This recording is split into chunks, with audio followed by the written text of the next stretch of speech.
என்ன யாருன்னு தெரியுதா? நான் தான் மண்புழு பேசுகிறேன். உங்கள் விவசாயி எல்லாத்துக்கும் எனக்கு தெரியும். ஏன்னா நீங்கள் உங்கள் வயலில் நிறையா நீங்கள் பார்த்துருப்பீங்க.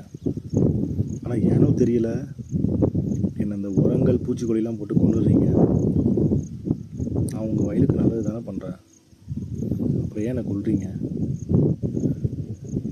உங்கள் வயலுக்கு தேவையான உரத்தை எல்லாத்தையுமே நான் கொடுப்பேன்.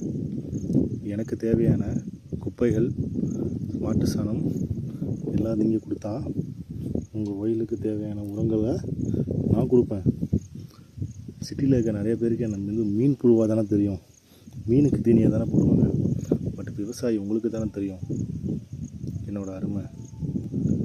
நிறைய பேர் மண்புழு வளர்க்குறாங்க, மண்புழு உரமாக்குறாங்க. ஆனால் நான் உங்கள் வயல்லே இருக்கேன். என்ன நீங்கள் சாகடிக்கலாமா? பூச்சிக்கொல்லியை தவிர்த்து மாட்டு சாணம், ஆட்டு சாணம், இந்த மாதிரி இயற்கை உரங்களை பயன்படுத்துங்க. உங்கள் நிலத்தை நான் வளமுடன் வச்சுருக்கேன். இப்படிக்கு மண்புழு.